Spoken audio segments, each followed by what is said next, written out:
tous. Bonjour à tous, bonjour à toutes. Donc ce matin, comme je vous l'ai dit hier soir, on allait être en direct avec Samuel, l'écriture d'un regard, mais on en reparlera après derrière, et il va vous présenter donc son projet du Tiny House qui est presque terminé, donc qui arrive à terme et qui va partir à l'aventure. Bonjour Samuel. Bonjour Hervé. Et donc vous le connaissez tous, vous avez dû déjà le rencontrer dans les marchés de Noël de la région. Donc l'écriture d'un regard, le photographe de notre groupe situé du Nord-Isère. Et aujourd'hui, je vais vous présenter son projet, la Tiny House. Alors on va peut-être la filmer dans l'autre sens. Alors explique-nous un peu déjà comment est venue cette idée. Alors cette idée, elle est venue en 2023 où j'ai démarré le projet. Ouais. C'était vraiment dans un but de pouvoir éventuellement bouger, de pouvoir évoluer un petit peu plus simplement, sur la France, tout ça pour mon activité et puis pour moi aussi découvrir d'autres choses, être aussi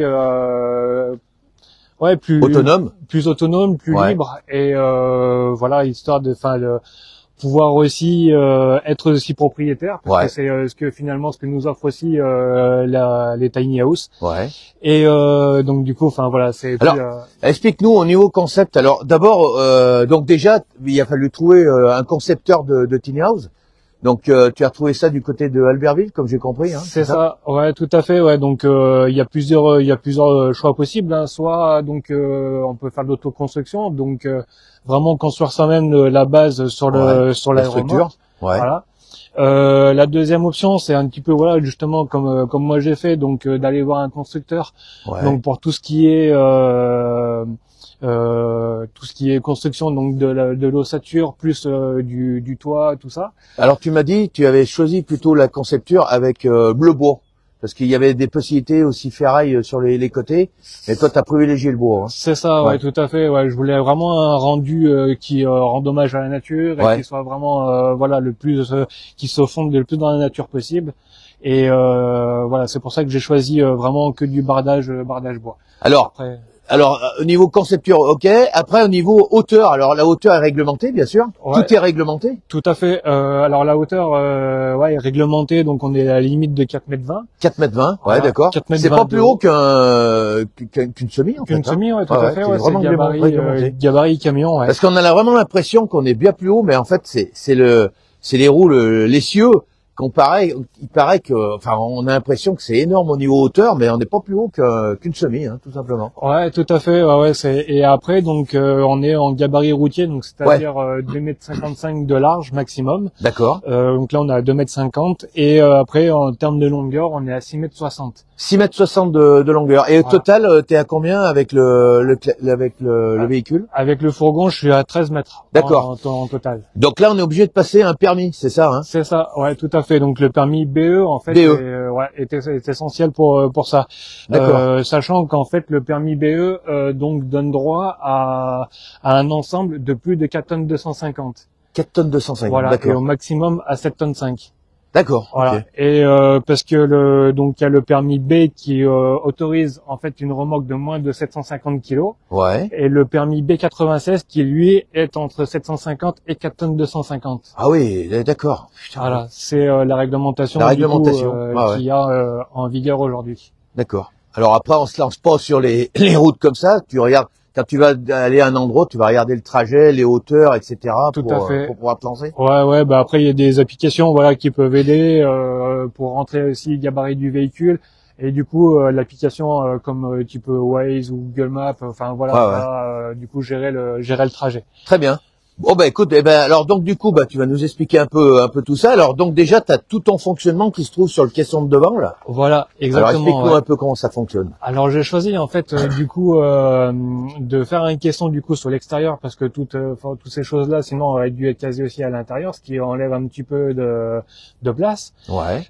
Donc là je suis raccordé sur le réseau, donc on voit en fait dessous l'arrivée d'eau ici qui est protégée là c'est pour l'hiver. D'accord. Et l'arrivée dérivés d'électricité qui arrivent donc ici aussi, Ouais. qui remontent donc sur un tableau électrique aussi donc bien normalisé, hein, Bien avec sûr. un Avec les disjoncteur, disjoncteurs, avec, c'est ouais, ça. avec tout ce qu'il y a besoin pour être dans les normes. Un différentiel aussi, voilà, donc tout est protégé à l'intérieur. Ouais. Et après, donc pour l'eau, Ouais. alors l'eau, c'est une installation conventionnelle hein, avec un compteur d'eau, un régulateur de pression, parce que je peux à la fois être sur un réseau domestique ou sur un réseau agricole. Du coup, ce qui me Ah oui. permet, voilà, de pouvoir m'installer relativement plus simplement.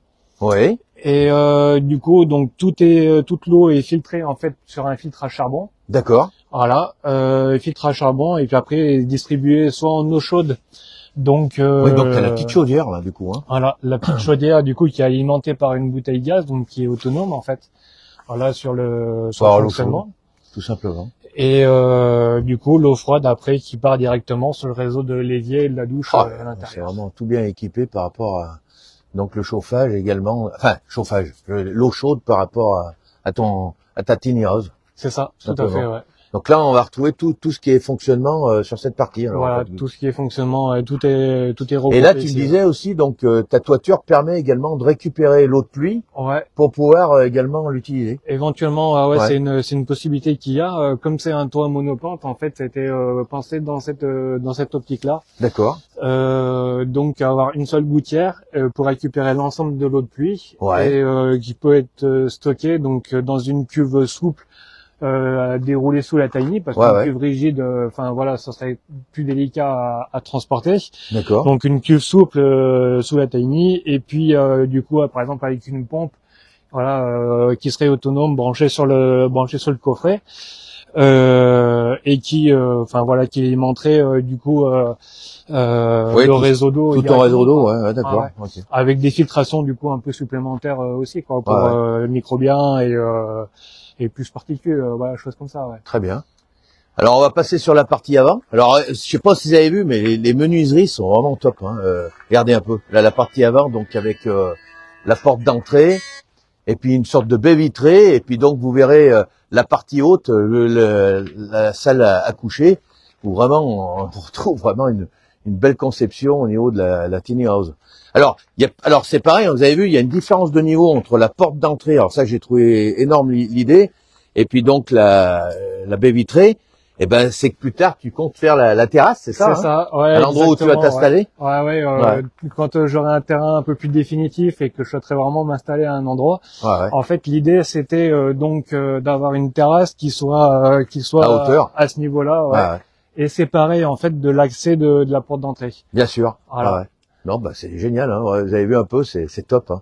C'est vraiment une belle idée de. Enfin voilà, c'est une nouvelle conception de vie aujourd'hui, les tiny houses. Alors on va aller visiter l'intérieur. Allez, c'est parti. Hop, on va quitter les chaussures et on va montrer tout ça. Hop. Alors, donc là on arrive à l'entrée. Donc bon alors, bien sûr. T'es un grand photographe de notre région, hein, donc le matériel, il te le fallait, hein, donc Voilà. on a le coin bureau que t'as installé dans le coin là. C'est ça, ouais, tout à fait. Ouais. Du coup, coin bureau qui était essentiel pour moi parce que je voulais pas du coup rester sur un ordinateur portable parce que ça, voilà, ça a quand même besoin de puissance pour monter la vidéo, pour faire des choses comme ça. Des montages. Donc du coup, je suis resté sur une tour avec un PC, avec un écran aussi qui est calibré pour avoir faire de l'impression, tout ça, c'est assez important. Et puis bon, voilà, c'est. On parlera aussi de sa chaîne YouTube, hein, parce que c'est important. Vous allez voir, il a une chaîne YouTube. Donc comment ça s'appelle ta chaîne YouTube? L'écriture d'un regard. Alors l'écriture d'un regard. Et là, on va retrouver aussi toutes tes vidéos de ton montage de ta tiny house. Hein. Exactement. Ouais. Ah ouais, c'est quelque chose. En fait, donc sur toutes les étapes du montage de la tiny, du moment où je l'ai reçu, donc hors d'eau, hors d'air, en fait, je montre toutes les étapes. Donc l'isolation, l'électricité, la plomberie, tout ce qui est traitement du parquet aussi. Parce que ouais, c'est pareil, tu m'as expliqué au niveau tout ce qui est isolation, c'est vraiment très très bien conçu au niveau, parce que là, je vous assure qu'on sent la chaleur à l'intérieur de la tiny house, elle est vraiment hors d'air, on pourrait dire. Hein. Ouais, tout à fait. Ouais, elle est très bien isolée. En fait, il y a en fait 8 cm du coup d'isolation dans le sol comme dans les murs. Ouais. Et il y a 12 cm d'isolant au plafond. T'as 12 cm d'isolant au plafond. Ouais, d'accord. OK. Alors on va regarder l'aménagement donc de la tiny house. Alors là, du coup, on est à l'entrée. Voilà. Alors après, on a une porte d'entrée, enfin une porte en face. Ouais, donc c'est le coin, salle de bain. Hein. Voilà. Donc avec les toilettes sèches. Et puis donc le coin bac pour pouvoir se laver. Et avec, pareil, t'as l'aération par rapport à ton bâtiment, hein, c'est ça, hein. Ouais, tout à fait. Ouais. En fait, l'aération est quand même nécessaire au niveau de l'humidité, tout ça, la condensation, pour l'évacuer tout de suite. Donc, en fait, ça fonctionne vraiment sur interrupteur, sur minuterie. Ah oui. Et c'est ce que tu montres tout à l'heure. Du coup, voilà, c'est assez essentiel. Même, je peux le faire tourner aussi, notamment quand je cuisine, tout ça. Voilà, ça évacue directement l'humidité qui reste pas du coup à stagner dans la taligny parce que c'est quand même tout du bois, quoi. D'accord. Et puis donc, une fois qu'on a le coin salle de bain, on va rentrer dans la salle principale. Alors on va se retrouver avec le coin cuisine qui est ici, voilà, avec la belle petite vitre qui donne sur l'extérieur. Alors vous imaginez, au bord d'un lac, etc. Et puis donc la pièce centrale avec le coin repas, aménagement, coin repos, on pourrait dire. Repos, salon, ouais, tout à fait. Et vous allez voir en dessus. Donc c'est ce qui est étonnant. Alors explique-nous un peu. Alors en fait, j'ai visité plusieurs tiny house en fait avant du coup de démarrer les travaux de celle-ci. Ouais. Et donc le filet d'habitation, le filet de catamaran était vraiment quelque chose en fait de super. Je trouve l'idée est super bonne. Alors c'est à la fois quelque chose qui apporte aussi de la lumière parce que sur une mezzanine en fait traditionnelle, on a vraiment la sensation d'avoir du bois en fait au-dessus de la tête, et le filet apporte en fait du coup c'est un peu c'est beaucoup plus allégé, beaucoup plus c'est beaucoup plus sympa. Ouais. Et du coup c'est un vrai espace de détente aussi. Exactement, t'as un espace de détente qui est en dessus là. Ouais. C'est un vrai espace de détente qui est du coup accessible. On peut vraiment y mettre des coussins, s'installer confortablement, dormir, et voilà, c'est vraiment un espace, clairement un espace en plus, quoi. Et là on retrouve donc pareil, t'as encore un coin, une sorte de coin mezzanine, hein. C'est ça. Sur la partie haute là où justement ça te permet encore de gagner du rangement. Voilà, donc là on visite un peu la partie haute. Alors pareil, donc là t'as le système. Alors j'ai bien aimé les systèmes à marche là. Donc c'est un placard, on pourrait dire aménagé avec le coin frigo de ce côté-là. Voilà, on a le coin frigo là. Et puis donc pareil, donc le système est bien conçu. Donc c'est une marche, hein, c'est ce que t'appelles ça. Hein. C'est ça, c'est des escaliers à pas alterner. Pas alterner. Voilà. Et en fait un coup le pied à gauche, un coup le pied à droite. Hein, et voilà, on monte. Puis on monte facilement. Hein, j'assure que c'est très très pratique pour pouvoir monter. Et puis donc on va se retrouver donc le coin couchage, hein, tout simplement. Tout à fait. Ouais. Regardez un peu cette pièce, elle est énorme, hein, la pièce. Hein. Vraiment un beau coin pour le couchage. Donc on tient pas debout, mais il y a une hauteur d'à peu près de 1m10 au plus haut et 90 cm au plus bas. Voilà, donc et puis vous voyez le fameux hamac pour pouvoir se reposer, le coin détente, ça c'est une bonne idée je trouve. Hein. Et puis donc on retrouve la mezzanine là, et puis donc la partie basse, c'est la pièce principale pour pouvoir profiter du bon moment. Hein. Ouais, vraiment j'ai choisi vraiment du coup de pas mettre de structure, donc pour plusieurs raisons. Ouais, d'y voir. Donc c'est vraiment déjà ça me permet de gagner du poids en fait sur l'ensemble clairement, donc de pas avoir une structure avec des planches, avec ça fait vraiment gagner du poids. Ouais. Et c'est aussi un choix parce que c'est vrai que c'est un autre mode de vie, et c'est vrai que quand on est au sol, ça donne encore plus cette sensation d'espace et encore plus cette sensation de volume. Voilà, et c'est vraiment très agréable quand on est assis, et même pour manger, quoi, être assis en tailleur, tout ça. Et c'est vraiment comparé à ce qu'on vit aujourd'hui en France et en Europe particulièrement, c'est vraiment très culturel en fait de manger aussi sur une table, tout ça. Ouais. Et là d'être assis par terre, c'est ça se fait plus dans les pays en Afrique, même en Asie, c'est vraiment culturel. Super. Donc là, c'est pareil. Donc c'est pour ça que tout ce que tu as mis à l'intérieur, tu pesais pour vraiment pas dépasser le poids. Hein. Ouais. Ça c'est vraiment important au niveau de la tiny house, parce que après, bien sûr, elle est passée en homologation, donc elle est homologuée pour pas dépasser un poids. Donc il va sur une bascule et tout a été homologué par rapport à ce véhicule. Tout à fait. Ouais, au niveau ça fait partie des recherches que j'ai fait. Donc au mois de décembre 2022, janvier et février 2023, dans le déroulé un petit peu de la construction. Ouais. Et donc au niveau d'isolation, on est en biofiltre trio, donc c'est vraiment un isolant naturel. Ça c'est vraiment quelque chose aussi que je voulais souligner quand même, c'est que tous les matériaux que j'ai utilisés sont vraiment le plus naturel possible et voilà, et ont une empreinte du coup voilà. Même ta peinture. Ouais, même. Oui, parce qu'il faut en parler de la peinture. Explique-moi un peu ta peinture. Regardez un peu la jolie couleur qu'on a là. Donc explique un peu ta peinture. Ouais, donc la peinture en fait c'est de la peinture qu'on appelle peinture suédoise. En fait, c'est de la peinture en fait qui est à base en fait construction de, à la base de farine.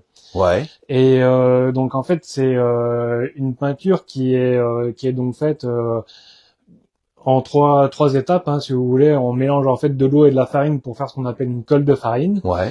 Après on ajoute le pigment donc au choix en fait de vraiment de la couleur. Donc là la couleur ocre c'est vraiment un ocre naturel. Hein. L'ocre c'est un ocre Havane en fait donc celui-ci est pris dans le sud de la France. Ah ouais. Voilà, donc c'est un ocre qui est local en France, qui est fait ici. Ouais. Et que la terre nous donne. Ouais, c'est vrai. Et du coup voilà, qui a été mélangé avec un petit peu de blanc. Ah ouais, c'est vraiment les peintures sont magnifiques. Hein. Ça fait vraiment un joli rendu au niveau de ta couleur. Hein. Et après, du coup, mélangé avec un petit peu d'huile de lin et de savon de Marseille à la fin. Et du coup, c'est ça qui donne du coup cette un petit peu la résistance à l'eau et à la résistance un petit peu aux éléments. Voilà. Alors, pareil, donc on va en parler. T'as aussi alors, au niveau chauffage, on va parler de ton chauffage, parce que là, t'es en installation, donc de ton futur chauffage à bois, on pourrait dire. Tout à fait, un petit poêle à bois, ouais. Alors, j'ai voulu aussi, donc dans la TNI, me lancer pas mal sur l'autonomie, après pouvoir être le plus autonome possible, beaucoup moins dépendant d'électricité aussi. Là, le poêle à bois, en fait, c'est vraiment une belle solution de chauffage. Qui va servir à la fois aussi donc pour l'humidité, pour gérer l'humidité, parce que du coup le poêle à bois a une chaleur sèche et ça assèche en général, ça assèche bien les lieux, et ça va aider justement à gérer cette hygrométrie là. Du coup c'est vraiment il est très peu consommateur du coup d'énergie, hein, parce que sur un poêle à bois comme celui-ci qui fait un petit peu moins de 4 kilowatts, tu vas vite retrouver avec des chaleurs qui vont être impressionnantes dans le tiny house. Hein. En termes de consommation, on est à peu près sur une stère par saison d'hiver. Ah ouais, d'accord, une stère. Une petite stère. Et puis donc, tu as aussi la possibilité également, tu avais prévu le radiateur. Là, en si fait, sur un réseau. C'est surtout que en fait, j'ai donc avec tous les travaux et puis tout ce que j'ai fait cette année, j'ai pas eu le temps de faire le poêle à bois. Mais voilà, c'est quelque chose que je vais faire cet été pour l'année prochaine, et je me suis installé un petit chauffage le temps de pouvoir être bien cet hiver confortable. Bah merci, hein, c'est vraiment. Alors donc là pareil, parce que j'avais pris 2-3 infos. Donc c'est sans permis de construire là.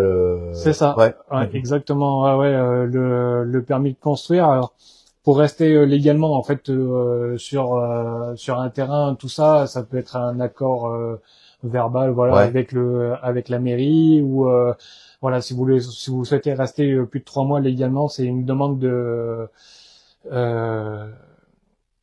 non de permis de construire, mais une déclaration préalable. D'accord. Voilà, à déposer en mairie.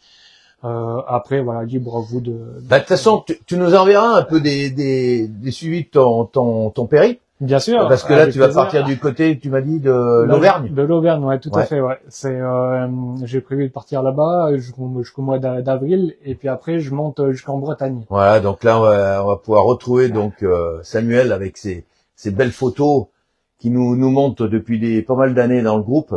Et là, on va le retrouver donc du côté de l'Auvergne, puis du côté de la Bretagne.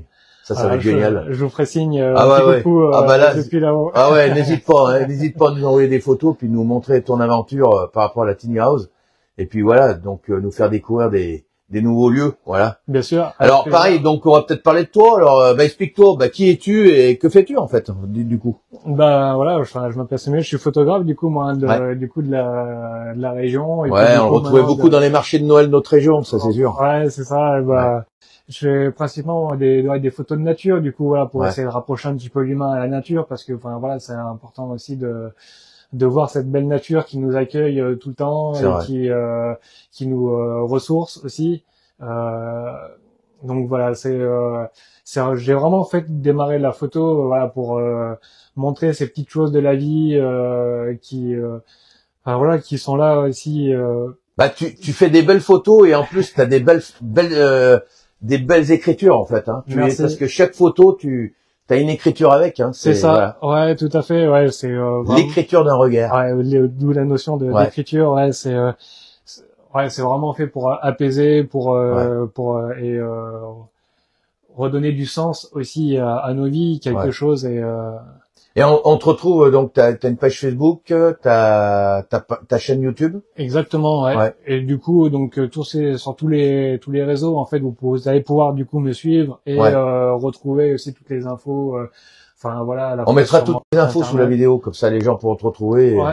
Voilà, n'hésitez pas à l'aider à acheter 2-3 photos. Voilà, tu fais pas mal de choses au niveau de tout ça. Donc bien sûr, je peux si vous êtes intéressé, n'hésitez pas à appeler. Il y a toutes mes coordonnées. Il y a mon site internet. Vous pouvez voir toutes mes créations, tout ce que je propose. Ouais. Et puis vraiment la chaîne YouTube aussi. Du coup, là, je vais partager des vidéos drones aussi. Tu fais aussi du drone. Des vidéos drones aussi des endroits où je vais être, des endroits où j'allais, où j'ai visité, tout ce qui va se passer, vraiment ce mode de village, je vais le partager et enfin voilà, c'est vraiment aussi fait pour ça quoi.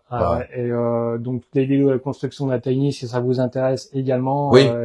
Voilà, donc pour ceux qui sont intéressés par un projet de Tiny House, n'hésitez pas à voir Samuel, hein, qui n'hésitera pas à vous donner des infos au niveau de tout ça.